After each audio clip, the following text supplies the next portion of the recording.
রাত্রির থেকে বৃষ্টি শুরু হয়েছে আর দেখুন একদমই থামছে না। তো সেই জন্য সকাল সকালে এই যে ছাতা মাথায় বেরিয়ে পড়লাম সবজি তুলতে। কয়েকটা ঢ্যাঁড়স গাছ এই নিচেও আছে আর ছাদে কিছুটা আছে, আপনারা তো জানেন। সেই জন্য নিচের গাছ থেকে আগে তুলবো আর তারপর চলে যাব ছাদে। তো গুড মর্নিং বন্ধুরা, কেমন আছেন সবাই? আশা করছি সবাই খুব ভালো আছেন। এপিএসএস ব্লগের আরও একটি নতুন ভিডিওতে আপনাদের অনেক অনেক স্বাগত জানাই। তো চলুন আগে ভেন্ডিগুলো তুলে নিই, তারপরে আস্তে আস্তে কাজ শুরু করব।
যতই বৃষ্টি হোক আর যাই হোক, আমাদের তো খেতে হবে, তাই না?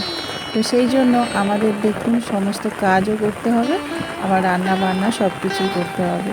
তো এত বৃষ্টির মধ্যে না বাজারে যেতেই ইচ্ছে হচ্ছে না। তো ভাবলাম সেই জন্য গাছে যে কোটা ভেন্ডি আছে সে কোটা তুলি। আর তাছাড়া ঘরে তো ডাল, সোয়াবিন, ডিম এগুলো প্রায় সময় থেকেই থাকে। তো আজকের না হয় সোয়াবিন বা ডাল কিছু একটা খেয়ে নেব।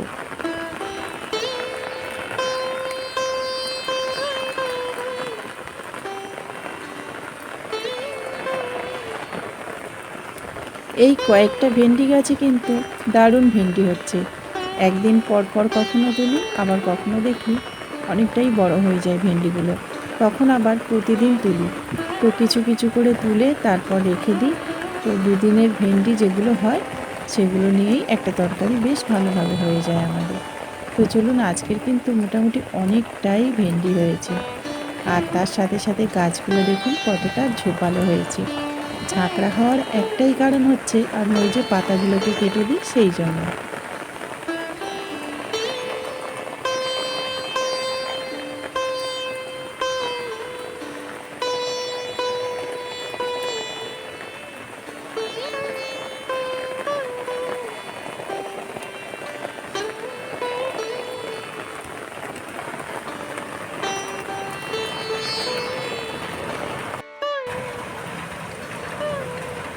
দেখুন কয়েকটা মাত্র গাছ আর কতটা ভেন্ডি হয়েছে।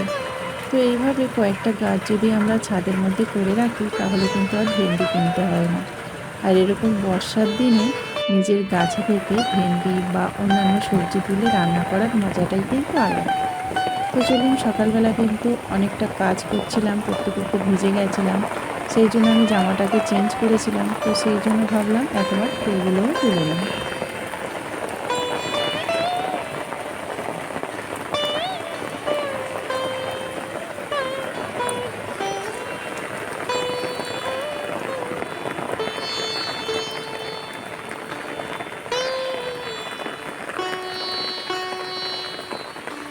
আজকে দেখছি হলুদ জবাটা দুটো ফুটেছে। এত সুন্দর লাগে না এই ফুলটা, কি বলবো। আর এত বড় বড় ফুল না, এই জবাটা যদি সিংহাসনে দিই না, সিংহাসনটা যেন একেবারে ভরে থাকে। আজকে দুটো ফুটেছে, একটা দেবো ভোলে বাবাকে আর একটা দেবো রাধা গোবিন্দের চরণে।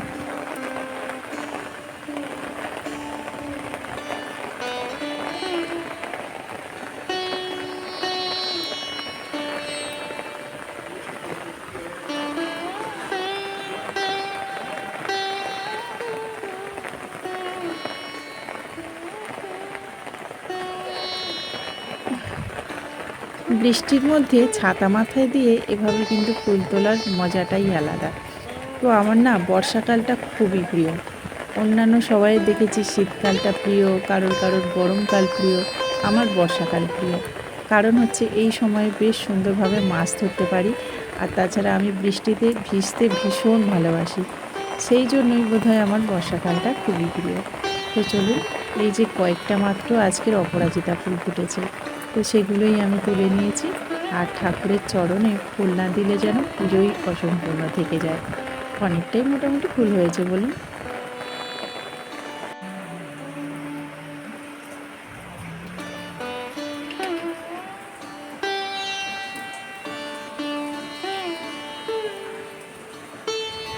সকাল থেকে একদম বৃষ্টি হচ্ছে, বাইরে যেতেও পারছি না খুব একটা। ওই যেটুকু যাচ্ছি তো ছাতা মাথায় দিয়ে। তো এই দেখুন, ভাতের মধ্যে দিয়েছিলাম আলু সেদ্ধ। ওই আলু সেদ্ধটা দিয়েই আজকে সোয়াবিন মুড়ি রান্না করব। আর তাছাড়া ভেন্ডি তুললাম, ওটাকেই আমি চচ্চড়ি বানাবো। আর টিপ টিপ টিপ টিপ করে তো বৃষ্টি পড়তেই থাকছে। চলুন রান্নাবান্নাটা সেরে ফেলি।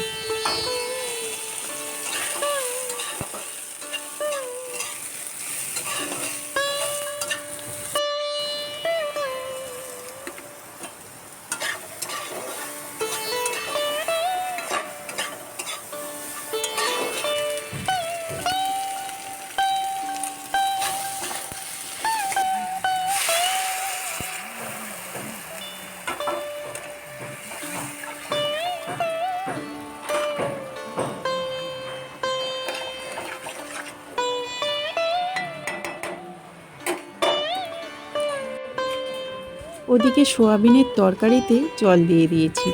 আর ওই ঝোলটা যতক্ষণ ফুটছে না, ততক্ষণ আমি এদিকে ভেন্ডিটাকে কেটে নিচ্ছি। তো এই যে গাছে বেশ বড় সাইজের ভেন্ডি হয়েছিল। আসলে কি বলুন তো, মাঝে মধ্যে বেশ বড় বড় হয়ে যায়, কারণ একদিন পর তুললে তখন কিন্তু অনেকটাই বড় হয়। আর তখন আবার অনেকটাই ভেন্ডি হয়ে থাকে।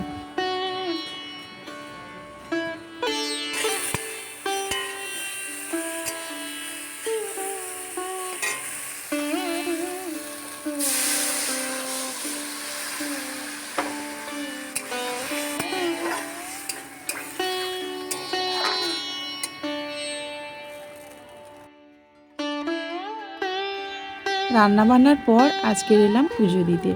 আর আজকের জানেন তো, অনেকটা সময় ধরে পুজোর পাঠটা করেছি। আর ভীষণ ভালো লাগে জানেন তো এভাবে পুজো পাঠ করতে।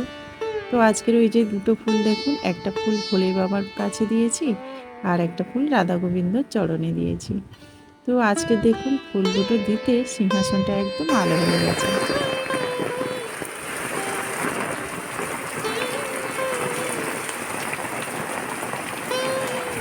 ভাত খাওয়া হয়ে গেছে, আর তারপরে দেখছি প্রচণ্ড পরিমাণে বৃষ্টি নামলো।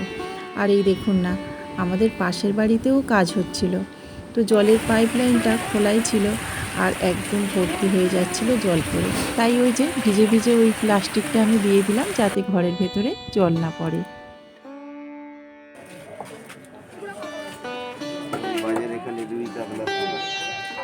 বাটা কত করে গো? বাটা 200 টাকা। আরে কালু 500 আছে।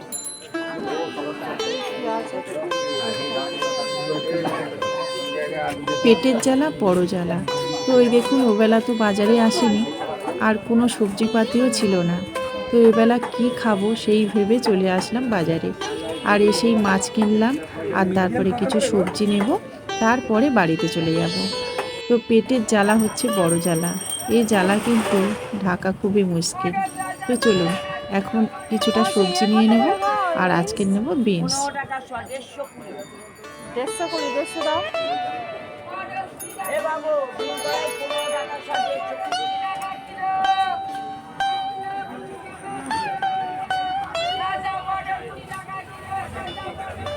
ওই লেবু লঙ্কা টমেটো টাকা। আপনি বলছি গো।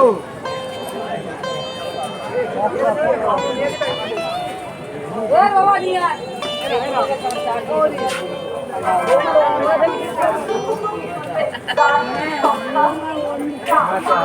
টাকা দিতে পারিলে লাস্ট এই গাড়ি নিয়ে তো তুমি ও বাবা কি হবে এ চলো। চাম্পাহাটি বাজারটা বেশ বড়, তবে ওই যে স্টেশনের কাছে যে বাজারগুলো বসে না, সবজি বাজার, ওখানে কিন্তু অনেকটাই দাম কম পাওয়া যায়। তো সেই জন্য প্রায় সময় দেখবেন ওখান থেকেই আমি বেশি সবজি বাজারটা করে থাকি। তো চলুন, বাড়িতে এসে সবজি কেটে নিয়েছি। আজকের বানাবো একটু সবজি দিয়ে পাস্তা।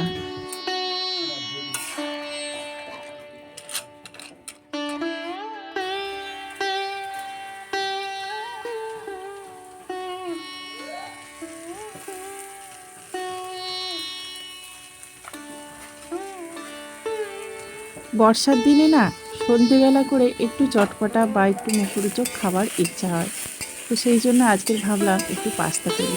আর অনেক দিন তো হলো কোনো রকম মুখরোচক খাবার তৈরি করা হয়নি। তো সবজি বলতে এখানে একটু বিনস আছে, আর একটু আলু নিয়েছি, আর একটু গাজর। তো ওটা দিয়েই এখন পাস্তাটা বানিয়ে নেব। আর তারপরে আমরা সবাই মিলে একসাথে খাবো, কারণ আজকে আপনাদের দাদাও চলে এসছে আর ছেলেরা সবাই বাড়িতেই রয়েছে।